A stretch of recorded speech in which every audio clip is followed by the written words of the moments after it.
Hello, this is Silly Kelly. Like Silly Kelly, and as we enter, I believe this is now going to be season 4.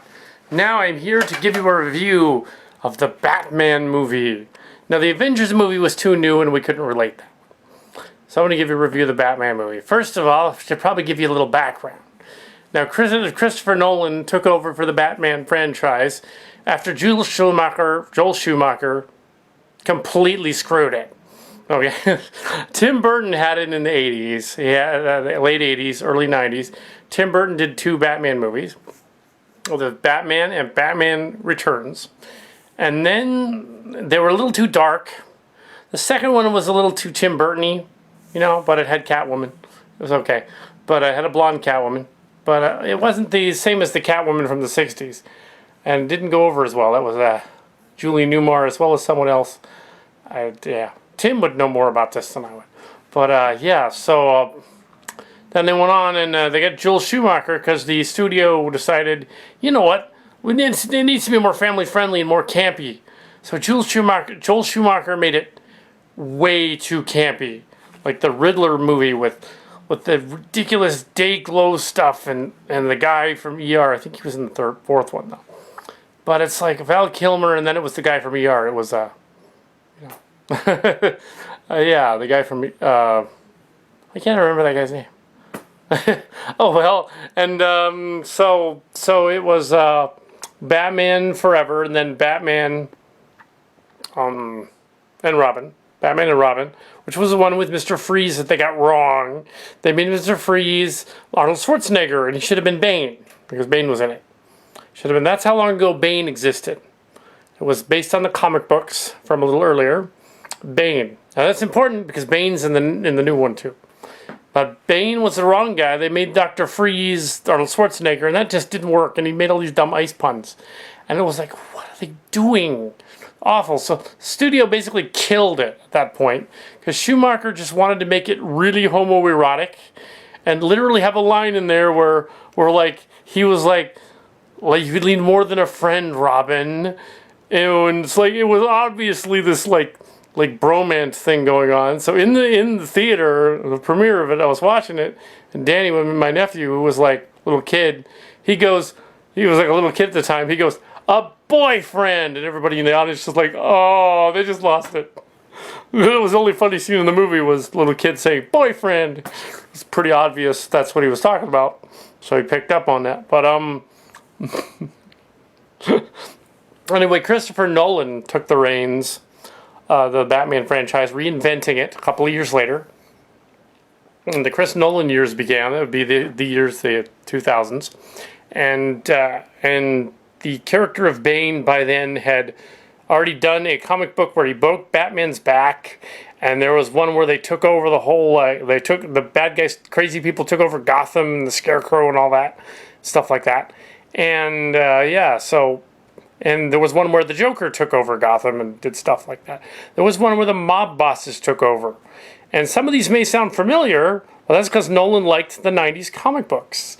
So he's like, I'm going to put them in my movies. So the whole like story arc about Ra's al Ghul and his daughter and all that stuff, I'm not going to give away the new one. But anyway, Ra's al Ghul and all that, he decided to tackle that whole series. So he's like, I'm going to do the Bronze Age comic books from the 90s, or the late Silver Age comic books from the 90s. And I'm going to do those. That's what he said. So he was going to do them. And he did. He did The Long Dark Halloween. He did a number of other ones. He did The Shadow of the Bat. He did the Dark Knight thing. And, of course, then we come to Dark Knight Rises. But we have, with the Batman franchise, Batman Begins, which was a gritty retelling of the Ra's al Ghul saga. The beginnings of Batman. He takes off from Gotham City. You know, Bruce Wayne takes off from Gotham City after his parents died, and it's like an early origin story. And it's set before the Tim Burton ones, but it's in a different universe. Gotham kind of looked like Chicago in both that one and the other one. So, not New York, even though it's supposed to be New York. So he was like interested in doing that, and he did that. And he's Batman.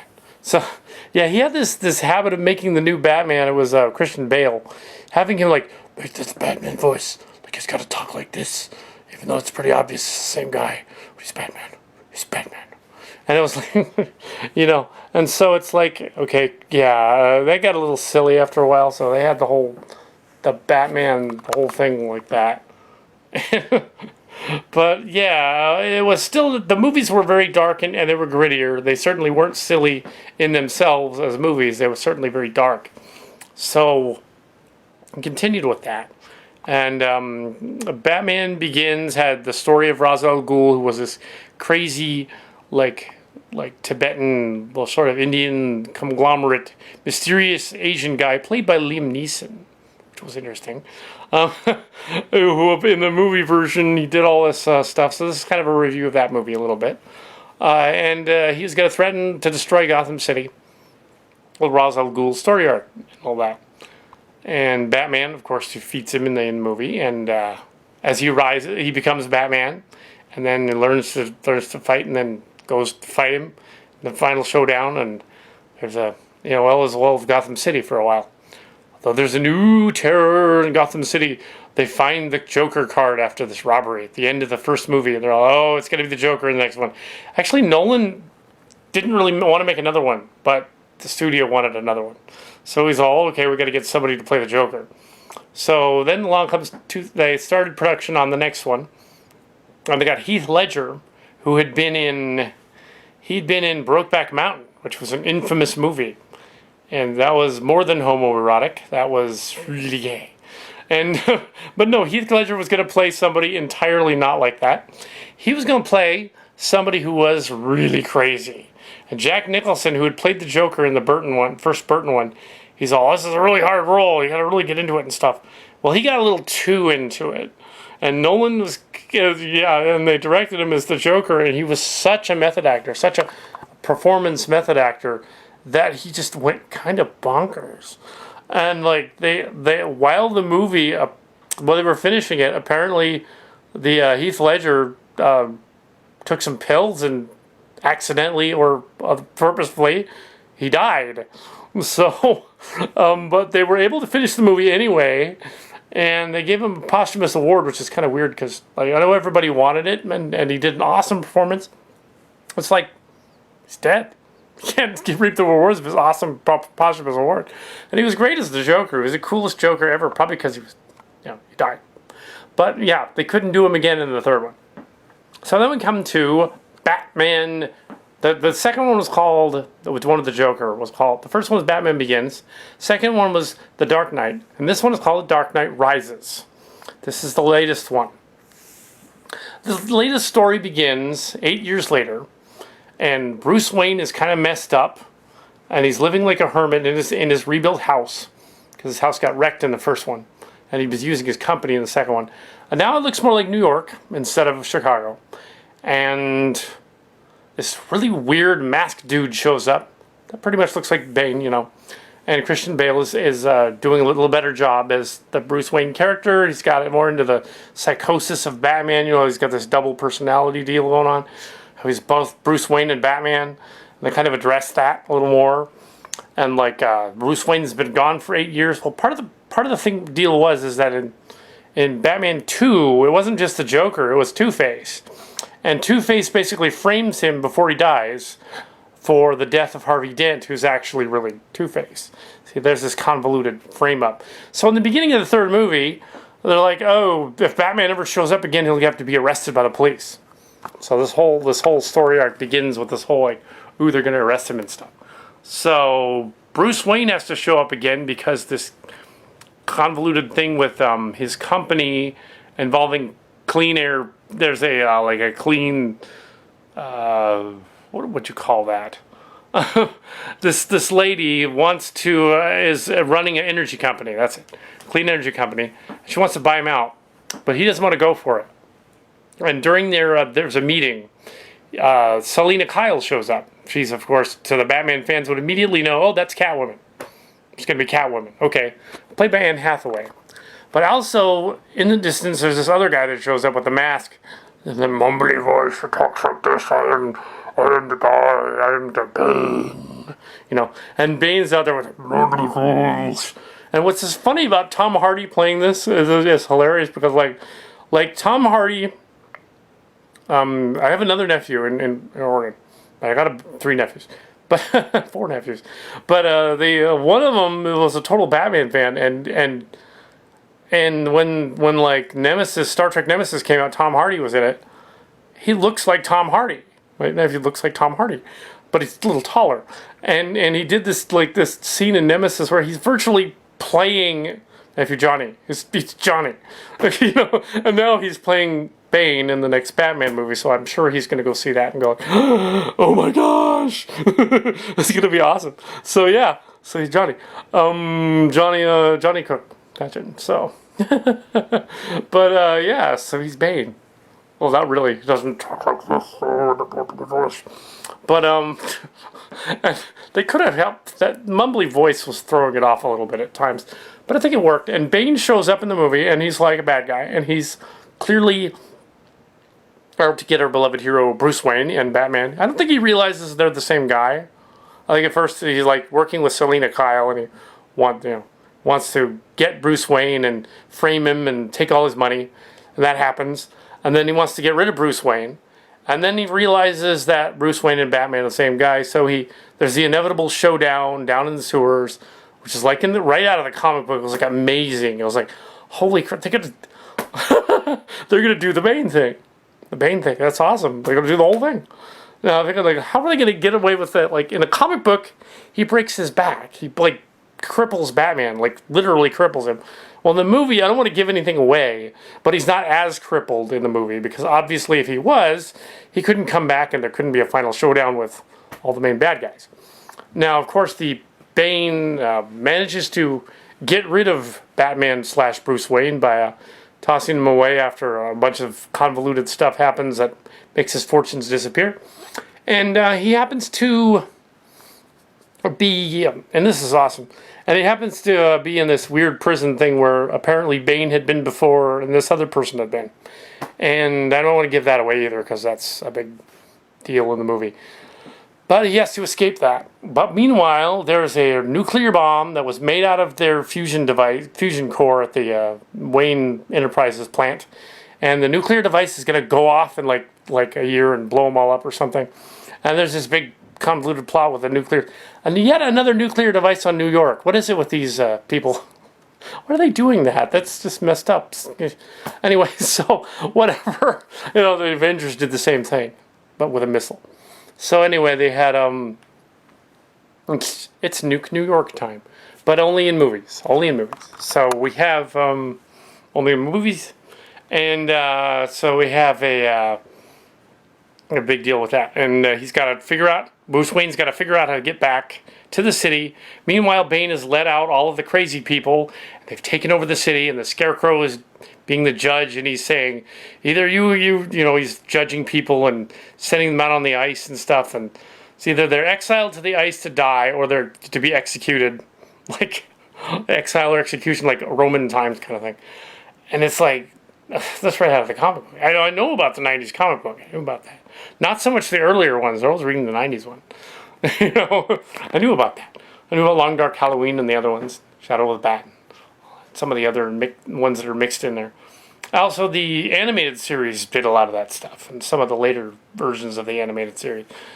Although the 90s animated series was pretty cool. I think he watched it too. So Nolan was doing his homework. A lot of his homework. He threw it all in there. So they even have references to Robin. I'm not saying who it is, but they reference at some point Robin. And he's not stupid like in the Schumacher version, which is cool. Yeah, so so yeah, I like the Batman movies, all three of them. Give them all 4 stars, and yeah, the third one too. So, except for I know it's really, really dated pop culture right now, but the movie just came out. But there's a political pundit. Now, I like the Batman movie, but I just have to say the political pundit, Rush Limbaugh's TV show, he's a hyper-conservative. Now, the Calicat show is a little bit conservative, but it leans toward the middle-of-the-road liberal and doesn't usually go into politics. But this is stupid. Rush, Bane is not Bane Capital. Or Mitt Romney. They're not even related. What are you talking about? He did this TV show where he's like ranting about Bane being Bane Capital. Like I said in our movie review of this movie, on the blog, were you reading your research from Elmer Fudd from Bugs Bunny? Because I think you got it wrong. Because Bane was way back in at least the 90s. The 90s comic book and the cartoons. Long before there ever was a Bane capital. So they're not even connected. How could they ever be connected? It's a conspiracy theory, I guess. Huh? Romney and Bane capital somehow is Bane. Does that make... That would make Romney Batman, actually. If you watch the movie, Rush. Yeah. That would make him... Mitt Romney would be Batman, Bruce Wayne. And... yeah, so that wouldn't make any sense. But yeah, so yeah, Russia, dude. Ew, but what does suck though is apparently there was a minor domestic terrorist in Colorado who was at the Colorado Aurora premiere, and he decided to shoot a bunch of people, claiming he was the Joker, well, in battle armor. And that's really screwed up. You know, that's just messed up. It's like, it's a movie. Why? Just psychotic guy. Man, that's just messed up. Okay, so people shouldn't do that. They know it's a movie that's bad. You know, it really sucks, and hopefully the well, I guess it's like, why do you do that? It's like you ruined a perfectly good premiere, and now all these other people are freaking out, and everybody's freaking out. And I didn't actually know about it. I went to see the premiere Friday, and there was like no extra security at the Great Mall here in our town at all. So I went to see it, and other nephew Dan saw it. And so yeah, there was nothing, no other crazy people out there. So that's good. Sucks that that happened, and some people were hurt and killed and stuff. And hopefully, whatever deities they believe in or gods, whatever, they pray for them and whatnot, and closure and whatnot. Hopefully, they put the guy in jail for a long time, and because yeah, obviously is off his nut. You know, and even though the hyper-conservatives are saying, oh, it's not a terrorism, it's a lone wolf. Now he's a terrorist. He's as much a terrorist as the Fort Ord guy was a terrorist. Just because he's a white guy doesn't mean he wasn't a terrorist. like wasn't the guys that attacked the federal building, Murrow Federal Building years ago? They were domestic. They were white guys. They were like Hicks with a truck, fertilizer. And then there was the other terrorists in Columbine, not far from this other, Columbine, Colorado, which isn't far from Aurora. They shot up a high school in 1997 because they wanted to be the trench coat mob or something. And they weren't watching Batman movies. They just were bowling, and they decided, oh, that's the bowling for Columbine. But it's not just what that guy was saying. They were actually bowling. They weren't rock records. Apparently this guy was actually a Batman freak, but he was like a crazy one. So, yeah, that's not good. That's not going to paint a nice picture on the movie franchise. But let's hope that there aren't that many, that there aren't other people that are that crazy. Yep. Let's hope that that's not going on. So that's my rant for that particular group. Yeah, don't if it's a movie that wears you that much, you probably shouldn't see it. Of course, something else is going to set somebody off like that. It's like, you know, the Columbine guys, they had been bowling. They weren't playing video games and watching Marilyn Manson. They were just, something else set them off, like their school bullying thing or something. So yeah, don't let that happen either, because that sucks. So don't do that. So yeah, it'll be nice to people, and then don't go flipping out and decide to plan some crazy shit because you saw a movie or didn't see a movie. You're just gonna make the movie look bad. Yeah, and Rush Limbaugh, come on, knock off the. Don't even go there, Rush. Just yeah. So yeah, well, it could be worse. Could be Glenn Beck. That would be worse. Anyway. Know about the other thing. So anyway, there's your. It's gonna really date this story, but since it's a review of Batman, which it's gonna be like, mid to 2012, on blog, it's probably not gonna matter too much. Anyway, that it's pop culture because it's referencing the movie. Yeah. So. Yeah, if the movie is too intense for you, don't go to see it. Do something else. Go play Call of Duty. Maybe that'll inspire you. No, don't do that. No, don't do that. Maybe you should watch My Little Pony, The New Adventures or whatever it is. And then that will inspire you to go to a horse ranch and pet ponies instead of being, and I've only seen 2 episodes. I'm not one of the bromies. But if maybe that'll inspire you to do crazy stuff. Hopefully not. Yeah. So, yeah, don't do crazy stuff. It's like the new Spider-Man movie didn't make people do crazy stuff. Yeah, I didn't review that one, but yeah, I did review it on the blog. So, anyway, so this is Silly Kelly signing off. Batman. This is the Dark Knight. Big capital. Big capital. It's secretly a plot to insult Rush Limbaugh and Mitt Romney. Yes. That'll be all over Fox, like, 3 days from now. They'll be, oh my God, this guy Milpitas, he's making fun of Rush Limbaugh. Oh no! We'll get 1 million hits on YouTube about that. And it'll be like, no, we're just making fun of Rush Limbaugh being dumb. It's like, come on, dude. Get real. Do your homework, man. Come on. Like, I'm not going to, make a political blog about something I don't know and research yet.